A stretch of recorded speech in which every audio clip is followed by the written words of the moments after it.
tributes continue to pour in for the late South African ambassador in France, Nathi Mthethwa. South African authorities are working with their counterparts in Paris. For the latest, we cross to our reporter Khayelihle Khumalo, who joins us with Chrispin Phiri, DIRCO Minister spokesperson.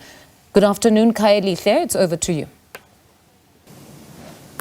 Well, certainly it is a story that has triggered so many tributes from the contemporaries and the peers of the late South Africa's ambassador in France, Mr. Nathi Mthethwa.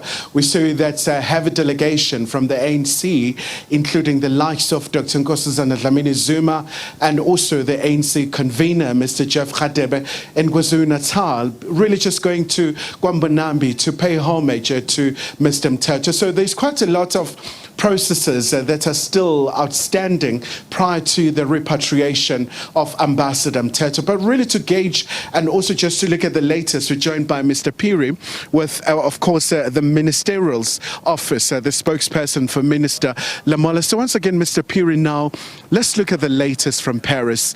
I would imagine that you're working so hard with your counterparts in making sure that we do see Mr. Mthethwa getting that decent send-off at home. Yes, absolutely. You would have also seen that our Deputy Minister, Mr. Alvin Boot, has also visited the family home to pay condolences. And we can also encourage South Africans who are in the vicinity of Paris to pass by our embassy. There is a condolences book should they wish to pay their condolences to the late ambassador. And the family has also expressed their commendation, I suppose, and thanks to the public and the government for the support that we've provided to date.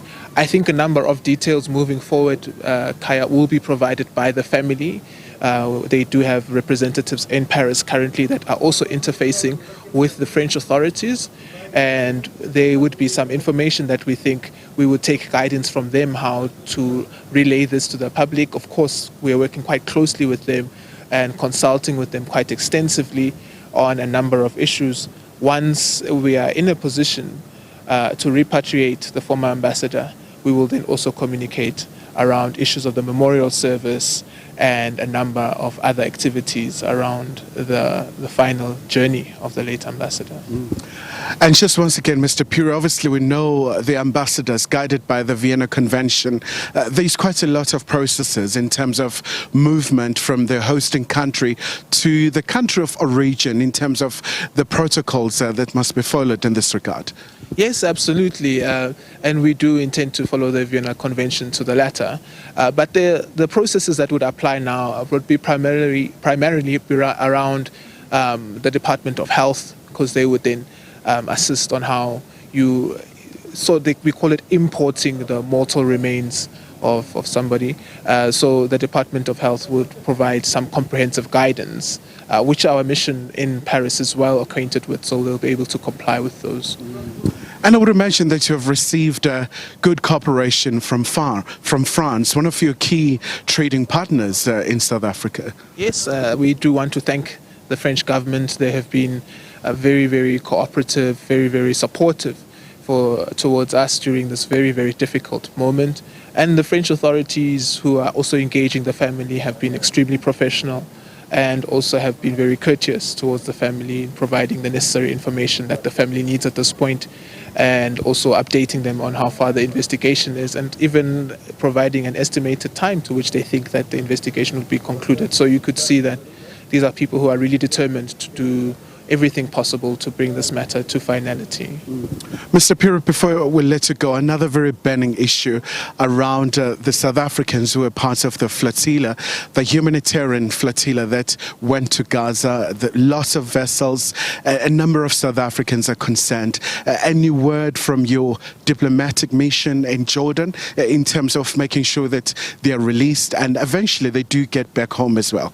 Yeah, as we understand it now, they are kept in custody and processes are underway to ensure that they are deported. We are monitoring those processes. We reiterate the call for our citizens to be released. They've done absolutely nothing wrong. In fact, they are compliant with international law, which clearly states that, in this instance, our case from the ICJ clearly states in its provisional measures that there should be no prohibition to humanitarian aid to the people of Gaza.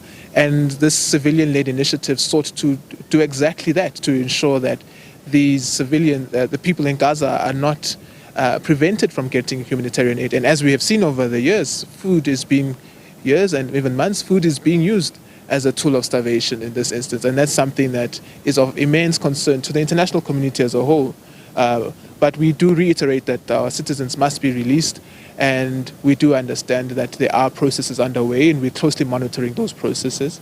And we really once again want to call for an immediate ceasefire and for a humanitarian process that really ensures that this tactic of starving away the people of Gaza ends, and there's a ceasefire that ultimately leads to a peaceful resolution of this conflict and the genocidal acts come to an end. So we really call upon the international community to stand for international law. And we always say, Kaya, if we are not able to stand for international law in this instance, it will be difficult to apply it in other conflicts in the world, whether it's in Sudan or in the DRC. We need to ensure that we apply international law consistently. All right.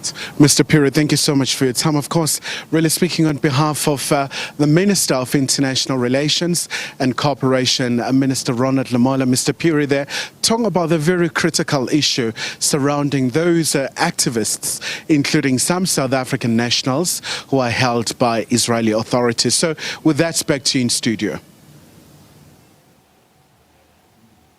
All right, Khayelihle, thank you very much for that reportage. That's SABC News reporter Khayelihle Khumalo in conversation there with DIRCO's Chrispin Phiri.